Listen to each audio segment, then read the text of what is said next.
We are now starting World History, Chapter 4, and it's going to be Other Asian Cultures. We went over the Mesopotamian and Middle East area, and now we're going to go on to the subcontinent of India, China, an Asian giant, and Japan, Korea, and Southeast Asia.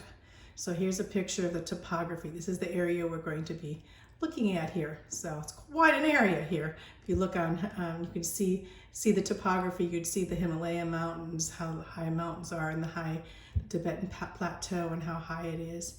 And then you could see down towards India here, and we'll be studying the islands. Here's Japan up here. So, and here's like the old culture and the new culture. We're studying this area. So let's go on to the next. So there are 3 great river valleys in this area, and in the whole Asian area, not including the Nile, because that's Africa there, but the Tigris, Euphrates in Mesopotamia, and we studied in depth that, didn't we? Those 2 rivers. And this is where a lot of the different cultures came because of the fertile land here. And now we have 2 other areas. We have this area, which is the Indus, and we'll find this ancient civilization there. It's quite a deal studying it, and we'll get into that. An ancient civilization that develops in the Indus Valley here. This is India here, and Pakistan's right up here. So it's actually the border between India and Pakistan where the Indus River is. And so far they've actually thought there was an ancient river here, and that's why this huge civilization developed here. It's all extinct now. They've just recently found evidence of this civilization.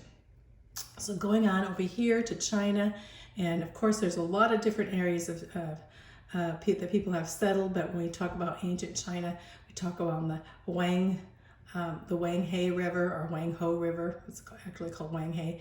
Wanghe meaning yellow, because it's basically kind of a yellowish in color, and plus it was an area that flooded a lot, and so a lot of people actually end up dying during the huge monsoon type floods, so back when. We're talking about ancient history. Asia record breakers. So when we think of Asia record breakers, we think of what is the highest and the lowest and those kind of things, right? Well, Asia holds a lot of the records of the whole world. First of all, 1/3 of the Earth's land is 1.7 million square miles is in Asia. So, and 60% of the world's people, that's over now 3.5 billion people, live in this area. The 3 most populated countries would be China, the top populated, India, the next, and then Russia. So there are 12 mountain ranges and 109 highest peaks. So 96 of these 109 are in the Himalaya mountains. So Himalayan being that highest mountain range. So you can think, so there's 12 mountain ranges there, but Himalayas are that gigantic mountain range that we see from space even. There's 16 major rivers in Asia, so a lot of rivers. There's 4 huge, large deserts in the area of Asia. And then, of course, we have the extreme temperatures in Asia. We have the Arctic, around the Arctic Circle there being 100 degrees Fahrenheit below 0, pretty cold. And then we have 100 degrees Fahrenheit above 0 too. So it's like those 2 temperatures have been recorded on Asia. Here's like the Himalaya mountains. I don't know if this is necessarily is Mount Everest picture, but they're very, very high mountains. So the world's lowest land was the Dead Sea. We already studied that area of Israel, the Dead Sea being in Israel. It's 1,395 feet below sea level. And very salty. In fact, it's the saltiest sea in the earth. The highest mountain I talked to you before is Mount Everest.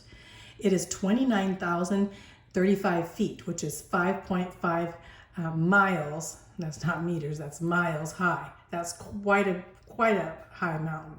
In fact, you have to use oxygen when you get at the top. It's so high. So it's higher. When we think of our mountains here, and we just think of the Rocky Mountains, we're only talking about, what, 15, 16,000 feet. It doesn't even get up to 20,000 feet. So they're just small compared to Mount Everest in the Himalayas. The highest plateau on the earth is the Tibetan Plateau, and we saw that in the picture, which is quite high up there in Tibet, Mongolia and China, that area. That whole plateau is 16,000 feet. That's taller than our Rocky Mountains. I'm just saying, that's a high plateau. Again, the saltiest water would be in the Dead Sea, and it's 9 times saltier than the ocean. I've been there. You can just float. Everybody just floats because it's salt. You can't even try to make yourself go under because of the salt. And it's so salty that you only could really stay in there for a half hour or 15 minutes, and your skin starts feeling itchy for the salt. The largest inland sea is the South China Sea, and it is 1.1 million square miles, that big sea. We'll see that on your map. You're going to be doing a map of this. So the warmest ocean is the Indian Ocean, which is 72 to 82 degrees Fahrenheit most of the time. The Indian Ocean does not go up to the Arctic and Antarctic regions, so we know the Indian Ocean would stay actually, it's around Indian Ocean. It is around India there, so we know that it would stay warm because it's southern, actually near the equator, I should say, ocean. The coldest permanently inhabited place was Yomakin. I can't pronounce it. It's Russian, so Yomakin, Siberia. I don't know. I go to Omsk, so that's about what I know in Perm. But Yomakin, Siberia, is 96 degrees Fahrenheit in 1964. So it's coldest. When I say 96 degree below, see there's a below zero? It's below zero. So it was the coldest permanently inhabited place. So there's places in Antarctica that are not inhabited that might be colder, but this is the coldest permanent inhabited place. The deepest lake is Lake Baikal in Siberia, and it's 5,370 feet deep. It's quite a deep lake. And it's in Siberia. Siberia is in Russia, if you don't know. I've been to Siberia and Russia. So the largest peninsula was the Arabian Peninsula, and you'll see that big kind of like boot-shaped, big, fat boot-shaped peninsula where Saudi Arabia is, and we'll look at that on your map too. And the greatest archipelago, what's an archipelago or archipelago, however you want to pronounce it, is a chain of islands. And they have the longest chain of islands in Indonesia is 13,600 miles, and that's the length, and the crest is 3,500 miles. So we're talking a lot of islands in that big archipelago. The India subcontinent we have here. This is the Indian subcontinent of India. See how it comes out here? Here's another picture of the Indian subcontinent. It's a triangular peninsula. You see it looks like a triangle, and it's 2,000 miles north to south. So this length is 2,000 miles. It borders the Himalaya Mountains. Remember the Himalaya Mountains up here where Mount Everest is here. So this whole area up here. So there's Mount Everest, in fact, right there. There's the Himalayas, so it borders the Himalaya Mountains and on the north. And then we have the Arabian Sea, which is over here, and we have the Indian Ocean.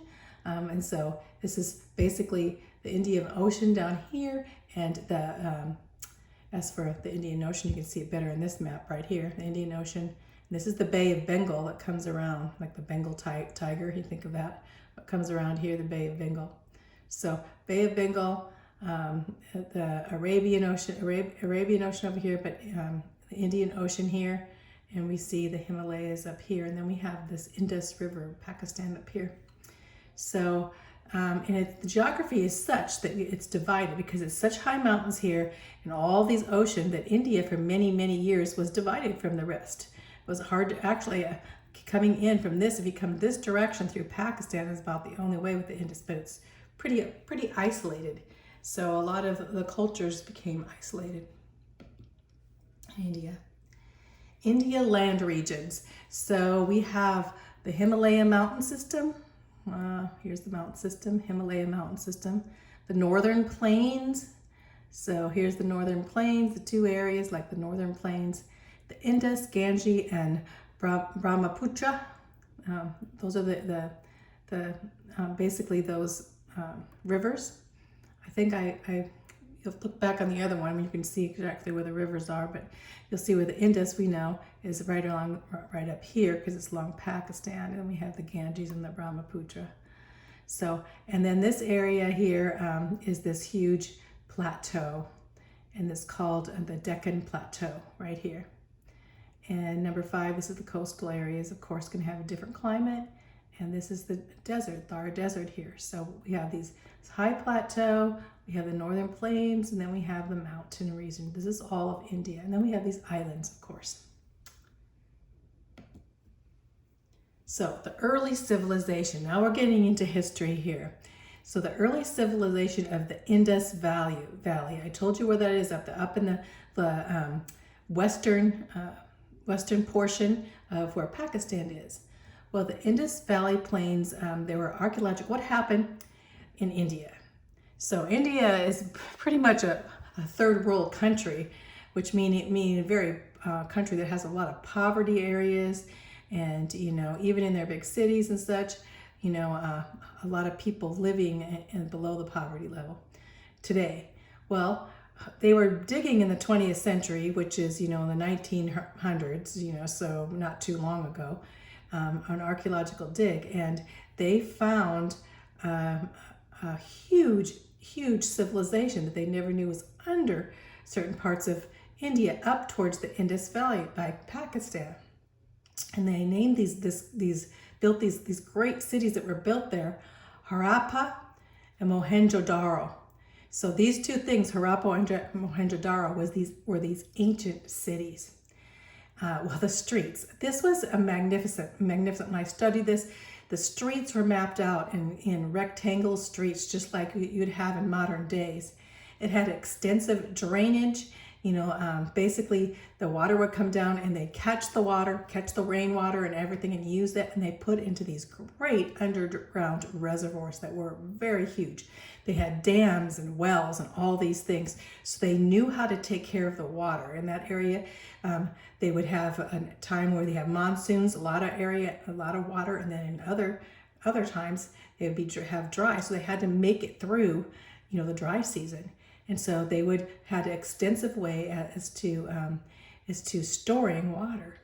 In fact, they had fountains, pools, toilets, almost like flush toilets, then drainage and plumbing, and all these things that we have today.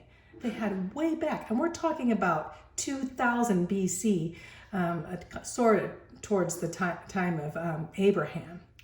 They had garbage disposal that was orderly. And then they also found weapons, mirrors, razors, ceramics, artistic, and then these seals. They couldn't figure out these seals, but the seals were like had different animals on them, like symbol of animals, and writing, all on these seals. And they found all these different seals. Now, when they first were excavating it, they really found a lot of toys. They said, what is this? A city of children? We have tons of toys. They found all these toys that were ancient toys and different things like playing marbles or jacks. They had those things way back then.